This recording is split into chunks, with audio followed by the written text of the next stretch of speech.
Hello. So I've heard from a bunch of you that you're unavailable or out of town. So today I will keep it short and sweet. Maybe some of you will trickle in as I start talking.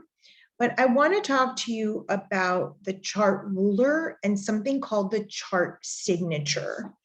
You do have a lecture on the chart ruler in the astrology basics section, and I specify that at Hidden Truths, we teach it a little different than you might find in other books or in other online programs. So I want to cover both so that you have the information. And then I'll explain why we use the way that we use the chart ruler. And I'll give you some chart examples. The other thing I want to talk to you about something called the chart signature. You do not have a lecture on this in particular. We did a couple of weeks ago talk about the chart signature. We didn't use that language, but we talked about adding up the polarity of the crosses and the elements, the modalities from the crosses and the elements, and coming up with a personality signature or personality trait. So a lot of fire and water might make someone very fiery. A lot of earth and water may make someone very muddy and slow.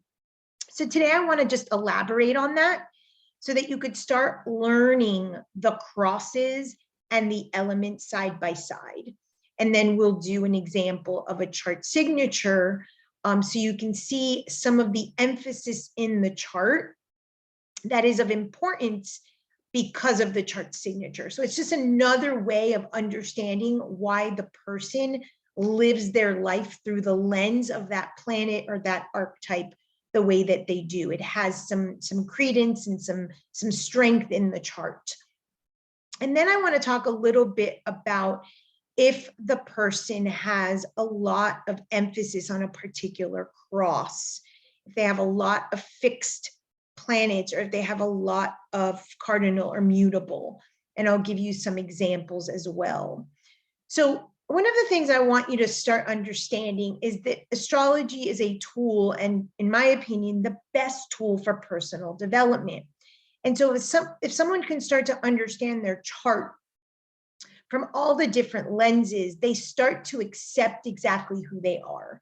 And I remember being in an astrology class and two of the girls looking at my chart and saying, oh, and they threw out some pieces of information. It was maybe my first week of astrology.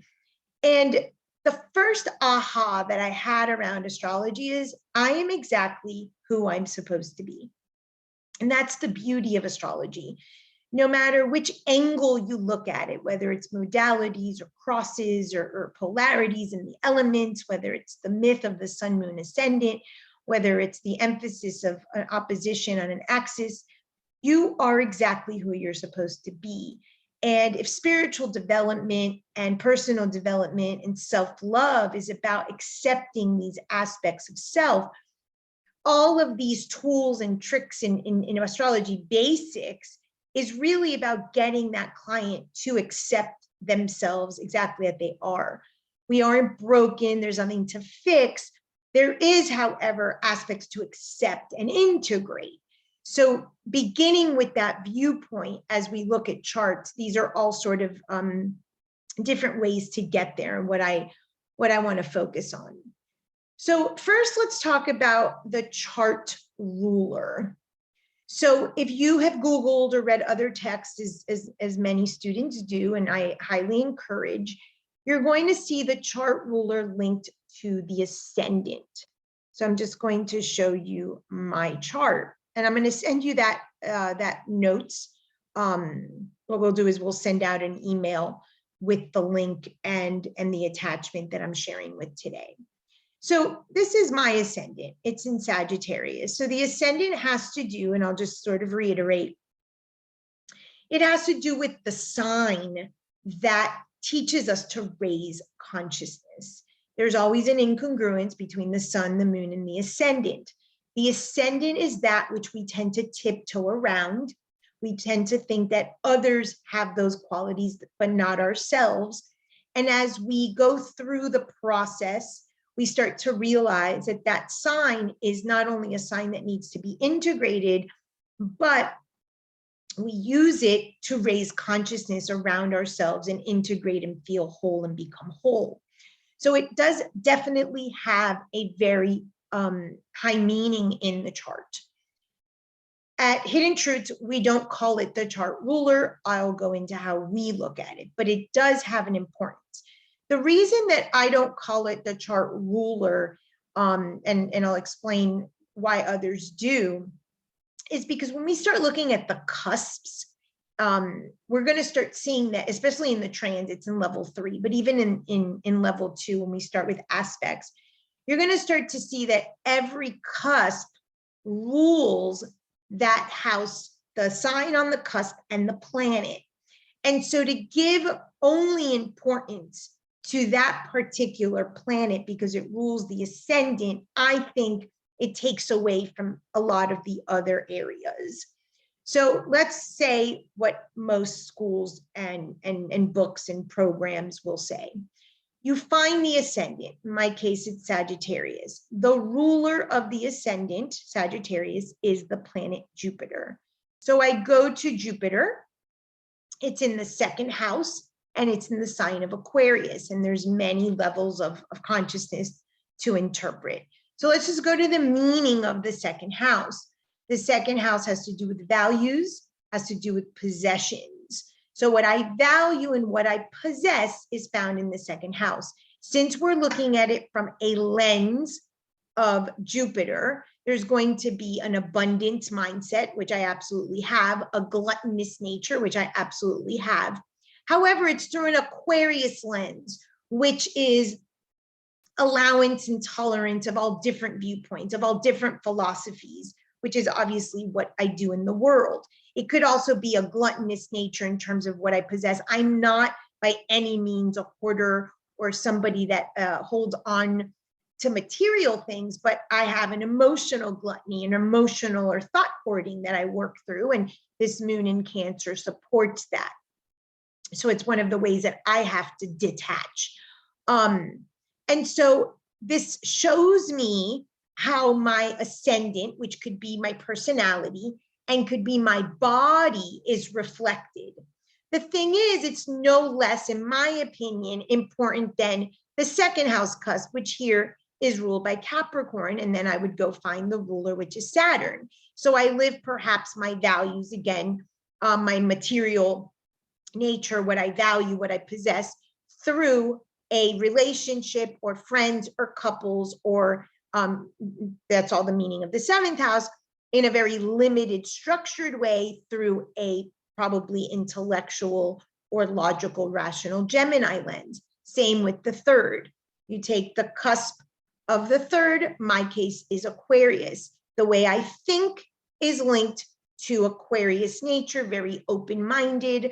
All groups are accepted because the 11th is about all the isms in the groups and tolerance of all different types. So I don't find it fair to just give the credence to the ascendant and that relationship with the ruler of the ascendant for that reason.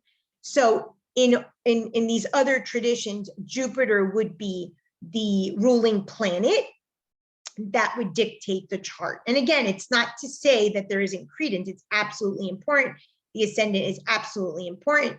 The ascendant not only is what we need to integrate, so the more I can integrate my Zeus nature or my Jupiter Sagittarian nature, the more whole I'll feel, the more in terms of transmutation or raising consciousness, I will gain that consciousness.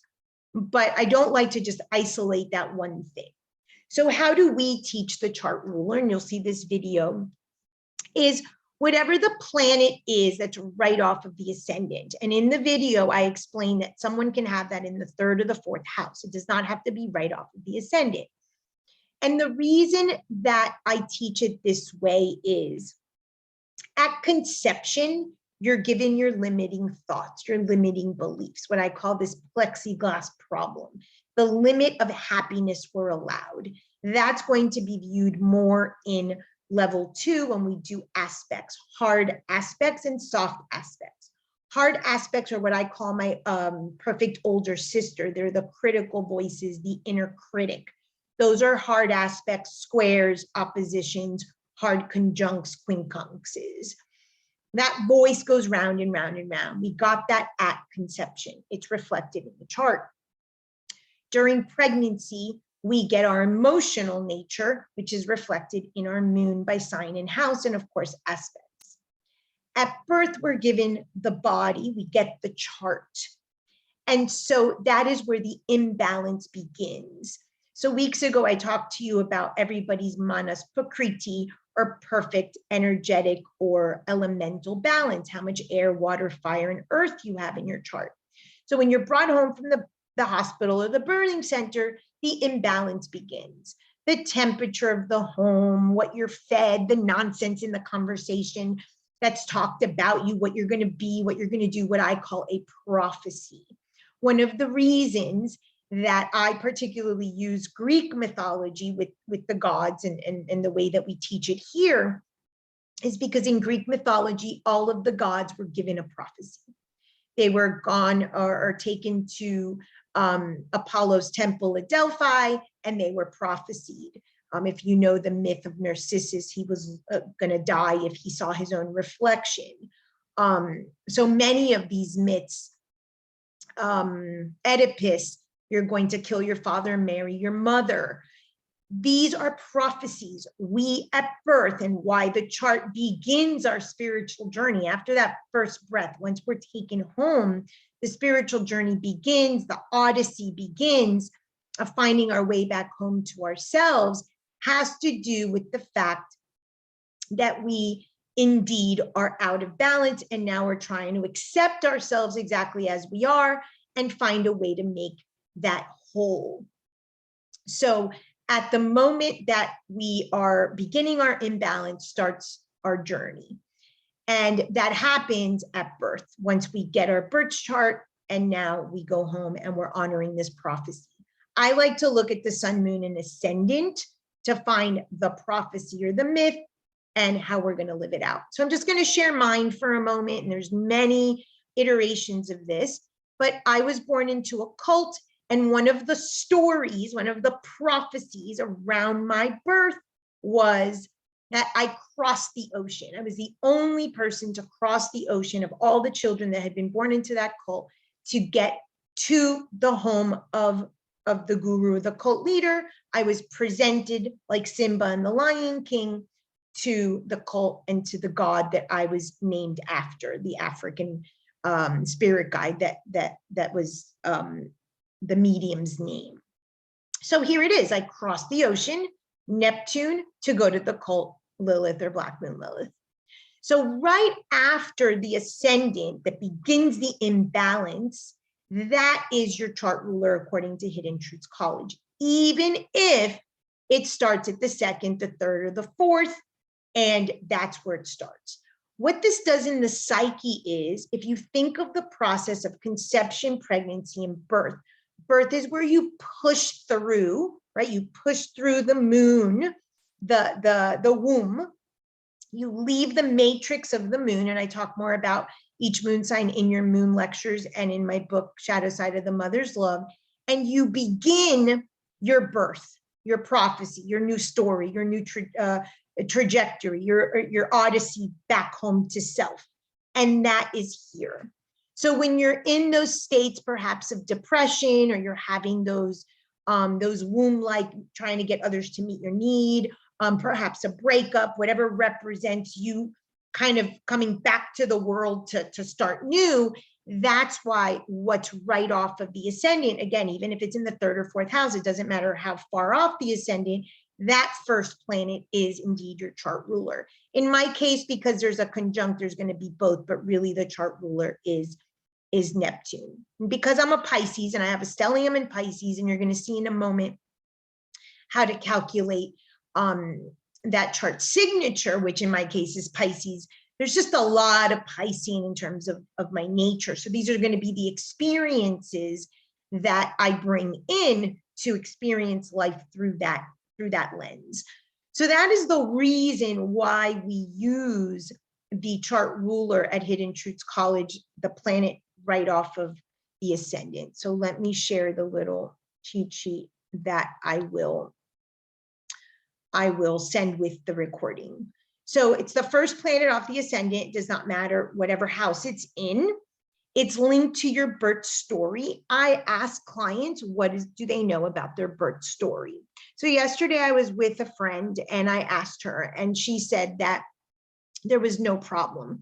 The birth story was that everything was perfect. Yet her chart ruler was Pluto, and that would not correlate. So as you start to talk to the person, you can start to see how imbalances occur. And then that Pluto lens could perhaps be viewed incorrectly or damaging or in a self-destructive way because the story doesn't fit. And so the beauty of the chart, whether or not we know the story doesn't matter, is that planet tells us about how we start cycles. So normally if I saw someone with a Pluto right off the ascendant, I would say, okay, umbilical cord wrapped around, there was a death or a crisis happening during the labor or right immediately off the labor. This isn't always the case, but let me give you an example. Here, this is a very interesting case, and I have a story.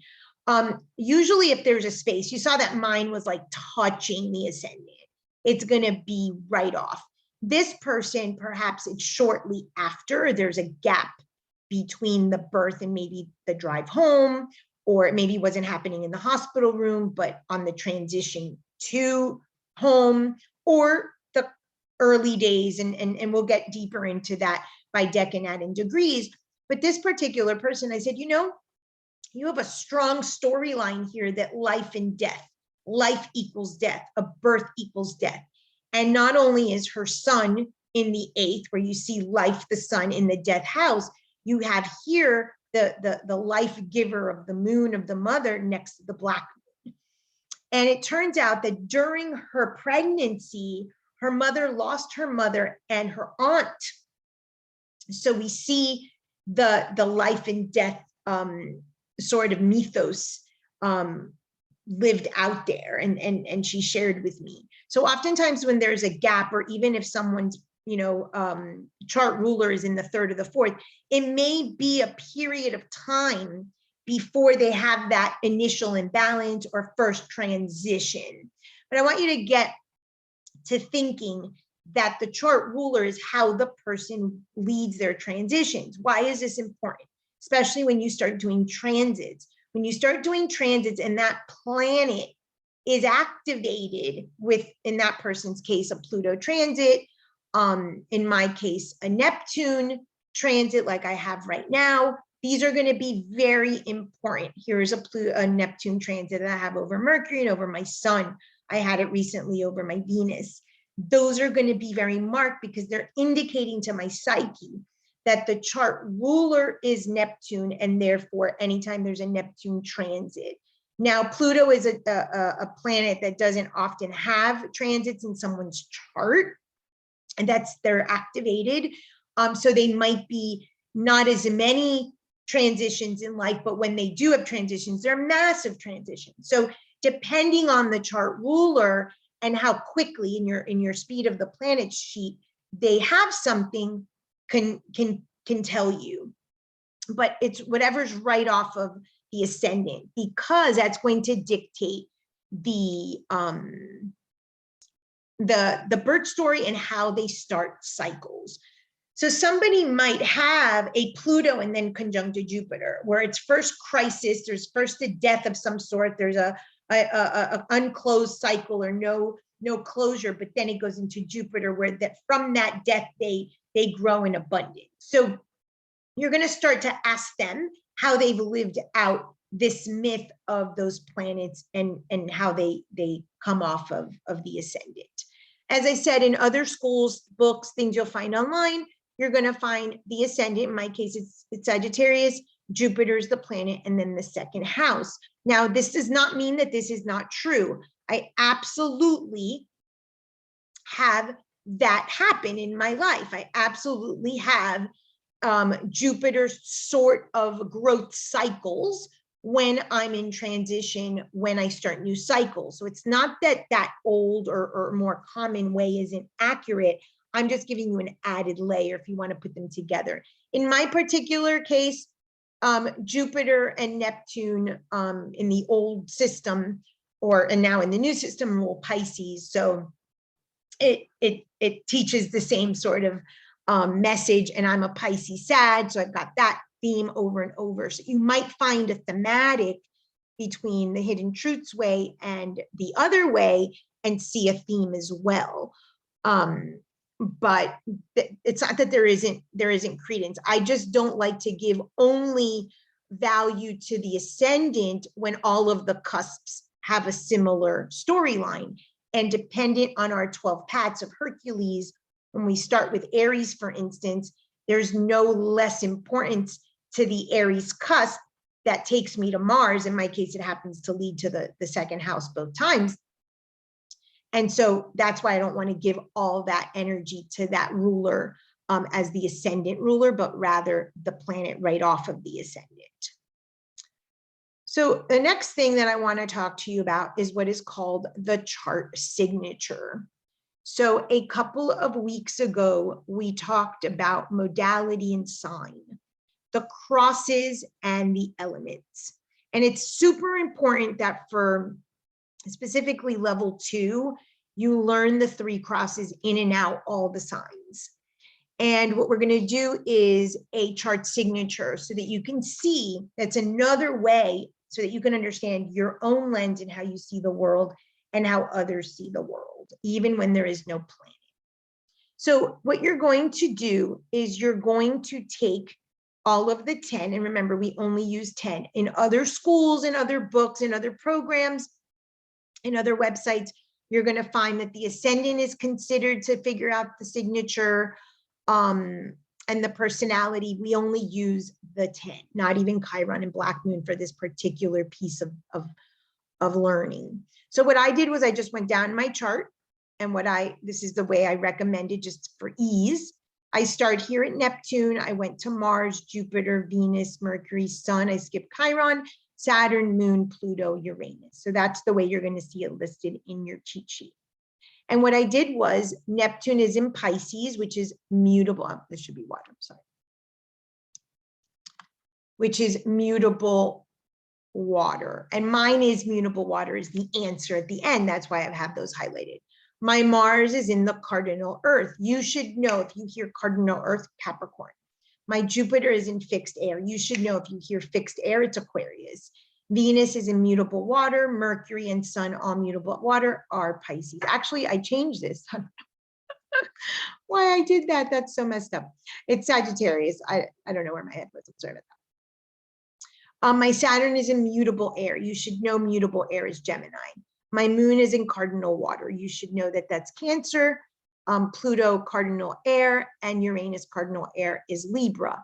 Totaling the water that I have and the mutable as the main one. I have 5 mutable and water. So it's now the grouping of how many in the mutable is number 1, mine is 5, and how many water. So I've highlighted here. I've got 1 mutable, 2 mutable, 3 mutable, 4 mutable, 5 mutable cross. Okay. So I guess what threw me off here was I had fire because it's Sagittarius, but I was thinking of mutable water. So my Neptune is in Sagittarius. Now I count up just the elements, and I've got 1, 2, 3, 4 in water. So I've got 5 mutable cross, 4 mutable water. That's my plus combination, my largest combination. These 2 tell me what my chart signature is, and it's Pisces. Now, in my case, I happen to have a stellium in Pisces. This is going to be the crux of where I view the world as it is. I am an extreme homebody. I teach from home. I work from home. My home life is primary to my existence, and I'm a teacher of spiritual teachings, the 3rd and the 4th. And how have I lived this? I went to Catholic school, Christian school, Baptist school. I've studied all of these things since childhood. I had a very spiritual home life because of the cult and our spiritual activities at home. I've always had a spiritual home. So that's the cluster in which I view the lens. Now, two things. Not everybody is going to have a stellium. Not everybody is even going to have a planet. So again, to the cusp and why the cusp is important. If I didn't have any of these three planets, obviously my signature would be differently, but if I didn't have that cluster there, I would still have a cusp in Pisces that would tell me where the focal point of my life would be. So it's again another lens in which to view the world. I just happen to have three major planets there, and that's the way that I view the world. So when you're doing your chart signature, don't worry if there isn't a specific planet in that sign. What you're doing is you're simply adding up the maximum. So what I did here for you was I put the sign, and then if it was cardinal, fixed, or mutable, fire, air, earth, or water. And you're just going to go down your chart, start at the ascendant, go all the way around, eliminate the black moon, Chiron, the nodes, the earth, the ascendant, all of that, just do the 10, go in order, and then next to it, identify. My Neptune is in Sagittarius, that's the mutable fire. My Mars is in Capricorn, cardinal earth. So go in that order. Now add up how many are the maximum of the cross, and add up how much is the main abundant of the element. That combination, go find it on your chart. That will be your signature. So I mentioned you may have a chart signature with no planets in that sign. That's absolutely okay. So I was talking to a client the other day who had a lot of planets on her fixed cross. And she herself is a Leo, Aquarius moon. So they're right there, two fixed, and a Sagittarius ascendant, which is mutable. But when we added up her polarity, there was about 80% that was fixed. So a friend of hers said to her, that's a lot of fixed. That's the hoarding cross, right? That's the energy that takes. And what we don't want to do, and I'm all about the shadow and I'm all about focusing on low level consciousness. Obviously, we're here to grow and transcend. But what I don't want someone to do is think that what their chart indicates is wrong, because it's exactly about acceptance and understanding that we are exactly who we are supposed to be. So my question to her was, why would you create a chart that needed to be so fixed in nature that it needs to take something for herself and hold on to this energy? And her response was, nothing was mine. I had nothing of my own. She had to fight with older brothers and sisters and even her own parents that were somewhat greedy in their nature. So it's kind of like the dogs that are born and they're fighting for the teat. The person's psychology says, in order for me to get fed, in order for me to have something of my own, I better take it. It's not going to be handed to me and given. So in my case, I have excess mutable. Why would I need to give and give and give and release and release and release? I lived in such a suffocation in a cult environment. Everything is about on top of you and everyone knows your thoughts and there's no privacy. So sort of pushing away or giving away some of the energy disperses it off of the concentration of where I live, came from. So we're here to identify low-level consciousness. We're here to identify incongruencies. We're definitely here to identify areas for potential growth and integration, but we're also here to accept that unchangeable nature. And our chart is unchangeable. It is us on a piece of paper. What we can do is transmute and first accept and work through those incongruencies and low-level consciousness so that we can raise consciousness around what we are here and what is on that diagram. So I just wanted to bring that up today. I thought it was important. So let's look at a couple.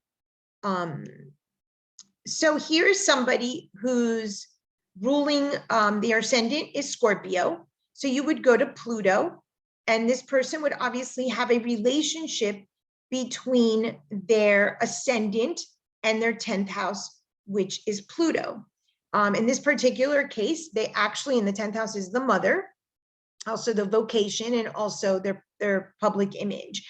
This person was a very, very successful trial attorney and very much lived in a Scorpio light at work in their profession. So you see that relationship. However, the chart ruler at Hidden Truths would be Saturn.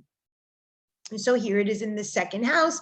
Saturn, those Saturn cycles of every 7 years, what I call the skinny cows, are going to be what most mold or begins the client's, in her psyche, begins the client's new birth or new storyline, if you will. As cycles happen, as transits occur, she'll start subconsciously and psychologically with a Saturn, perhaps cutting ties, a detachment, a death, a depression, something related to. And also because it's in the second house, not only of the values and identifying the values that are going to dictate that cycle, but perhaps loss of finances, some financial loss of sorts, almost as an offering to begin the new cycle, something that we give to Saturn, or Saturn in the second could be the idea or the feeling of limitation around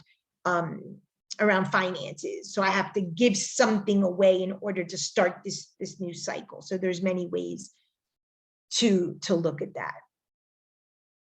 And then this one I already I showed you, that this person specifically had 2 deaths during her pregnancy.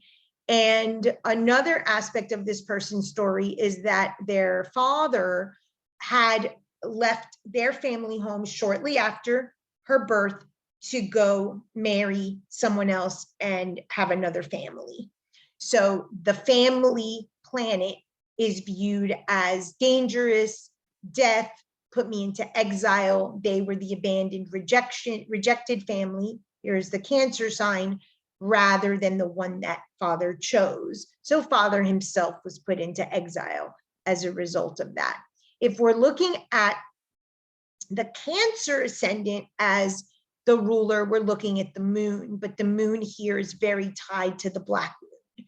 This could be someone who has difficulty having children. This is someone who has difficulty in their home life as a result. And the home life is the 4th, and it's ruled by Virgo.